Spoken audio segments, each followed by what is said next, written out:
అంశధ్వని కార్యక్రమానికి స్వాగతం, సుస్వాగతం.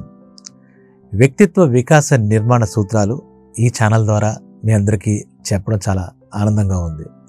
ఈ వీడియోస్ చూసి కూడా చాలామంది చాలా మంచి ప్రయత్నం అండి, చాలా బాగుంది, ఎన్నో ఛానల్స్ వస్తున్నాయి కానీ ఇది ఒక డిఫరెంట్, చాలా సులభంగా ఏం చేయాలి ఏం చేయకూడదు మీ పాఠాల ద్వారా చెప్తున్నారు. చాలా థ్యాంక్స్ అని చెప్తున్న అందరికీ కూడా ధన్యవాదాలు. మీరు ఆదరిస్తున్నంతసేపు ముందుకు ఇలాగే సాగుదాం. ఈ విషయాలు అందరికీ కంపల్సరీగా తెలుసుకోదగ్గవి, ఆచరించదగ్గవి కూడా. సరే, ఇవాళ ఈ వ్యక్తిత్వ సూత్రాల కార్యక్రమంలో వ్యక్తిత్వ నిర్మాణం, పర్సనాలిటీ డెవలప్మెంట్ చాలా ముఖ్యం అన్నమాట. ఎక్కడికి వెళ్ళినా, ప్రపంచంలో ఏ జాబ్కి వెళ్ళినా, ఏ పొజిషన్కి వెళ్ళినా మన వ్యక్తిత్వం అనేది మనకి అందం. మనకి అందం అంటే మనం ఏదో అద్దంలో చూసుకుని పౌడర్ రాసుకోవడం ఇదంతా బాహ్య అందానికి తప్పితే అంతర్ సౌందర్యం ఏంటంటే మన వ్యక్తిత్వమే. బలానా వాడు చాలా గొప్ప వ్యక్తి అండి, గొప్పతనం సూచన కూడా ఏంటంటే వాళ్ళ వ్యక్తిత్వమే. అది కనపడదని కాదు, అది మనం ఆచరించాలి. ఆ వ్యక్తిత్వ నిర్మాణాన్ని మనం ఎంత గట్టిగా చేసుకుంటే మనకు అంత భవిష్యత్తు, అంత పేరు, అంత కీర్తి. అంటే మన జన్మ చిరస్థాయిగా మిగిలిపోవాలంటే, సార్థకత చేకూరాలంటే మనకు వ్యక్తిత్వమే చాలా ముఖ్యం. ఇందులో ఎటువంటి సందేహం లేదు. ఇక ఈరోజు మనం పంక్చువాలిటీ అంటే సమయపాలన. ఈ రోజుల్లో ఇది చాలా ముఖ్యం. మన వ్యక్తిత్వం అంటే మనం ఆచరించదగ్గ విషయం ఏంటంటే, అసలు ఏ రోజు సమయ పాలన అనేది లేకుండా, పంక్చువాలిటీ లేకుండా చాలామంది గడిపేస్తున్నాం. లేదంటే చాలా విషయాల్లో ప్రయారిటీ బేస్లో కొంతసేపు కొన్ని ముఖ్యమైన విషయాలకు మాత్రమే పంక్చువాలిటీ చూద్దాం, లేదా మిగిలిన విషయాలు పెద్ద ఏముందో లేదు ఒక్క అనేది. అది కాదు, మనం చూస్తే ఒకలాగా, చూడకపోతే పంక్చువాలిటీ చూడండి. సూర్యోదయం, సూర్యుడు పొద్దున్నే టెన్షన్గా వచ్చేస్తాడు ఆయన. చంద్రుడు అలాగే సాయంత్రం, సూర్యాస్తమయం అలాగా వెళ్ళిపోయేది కూడా అలాగే వెళ్ళిపోతాడు. వాళ్ళ దాంట్లో ఎటువంటి అలసట లేదు, ఎటువంటి రీజన్స్ లేవు.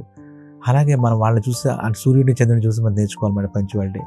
మన 9ంటికి క్లాస్ అంటే ఏం ఎక్స్క్యూజ్ చెప్పాలి, 9:30కి వెళ్దాము, ఏదో ఒకటి చెప్దాంలే, వాళ్ళ బస్సు అందలేదు, ట్రాఫిక్ జాము, ఇలాంటివి వెతుక్కుంటాం. తప్పితే ఆ సమయానికి ఏదో అల్లుడు వచ్చే వరకు అమావాస్య ఆగదంటారు.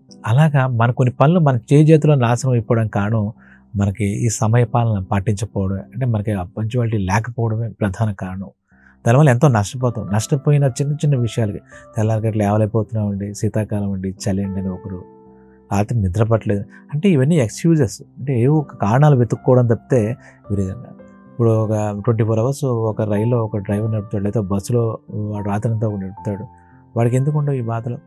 మన కరెక్ట్గా 9 గంటలకు ట్రైన్ అంటే 9 గంటలు రాకపోతే మనం ఎంతో తిట్టుకుంటాం. వాడు ఏ రోజైనా సరే అక్కడికి వెళ్తాడు. అంటే ఒక ప్రయాణంలో ఒక రోజు రాత్రి ఒక రైలు బస్సు లేట్ అవుతుందని బాధపడుతున్నావే. నీ జీవితంలో నువ్వు ఎందుకు లేట్ అవుతున్నావు? నువ్వు ఎందుకు పెట్టుకున్నావు టైం? స్కూళ్ళకి, కాలేజీలకి, ప్రతి చోటకి, ఉద్యోగాలకు కూడా వెళ్ళి వాళ్ళు అవ్వలేదండి, వాళ్ళది వంట అవ్వలేదండి ఇలా చెప్పి ఈ రీజన్స్ వెతుక్కోవడంలో ఉపయోగం ఏమీ లేదు. జీవితంలో నువ్వు ఎదగాలంటే, పైకి రావాలంటే, ఉన్నత స్థాయికి రావాలంటే నీకు ఉండాల్సిన లక్షణాల్లో సమయపాలన. నువ్వు అనుకున్న సమయానికి నువ్వు చేరాలంటే, నువ్వు అనుకున్న విజయం నువ్వు పొందాలంటే ముందు సమయపాలన. నువ్వు అనుకున్న సమయానికి నువ్వు అక్కడికి వెళ్ళగలగాలి. లేదంటే అప్పటికే నష్టపోతుంది. మళ్ళీ సెకండ్ టర్మ్ నీకు మళ్ళీ ఎప్పుడు వస్తుందో తెలియదు. ఇవాళ ఒక బస్సు మిస్ అయ్యామంటే మళ్ళీ నెక్స్ట్ బస్సు దాకా నీకు వెయిట్ చేయాలి. ఆ నిరీక్షణలో నీకు ఎంతో నిస్సహాయత, నీకు ఎంతో ఇది బాధ, నిరుత్సాహం. కాబట్టి ఎప్పుడు కూడా సమయం నీ చేతిలో తీసుకోకు. సమయాన్ని గౌరవించు, సమయపాలన చేయి. పంక్చువాలిటీ అది ప్రైమరీ అనమాట. ప్రైమరీ, ఇప్పుడు రైట్స్ అంటాం చూసారా, అలాగే మనకి ప్రైమరీగా మనం పాటించాల్సినటువంటి నియమాల్లో ప్రైమరీ రూల్ ఏంటంటే పంక్చువాలిటీ. టైంకి రెస్పెక్ట్ ఇవ్వడం. అంటే ఆ టైంకి నువ్వు ఉండడమే. నీ టైం స్టార్ట్ అయ్యింది, సో నువ్వు పంక్చువాలిటీగా అక్కడ ఉండు. That's all. ఇంకంతకనే లేదు నేను చెప్పేది. పంక్చువాలిటీ ఉంటే సక్సెస్ నీ చేతిలో ఉన్నట్టే.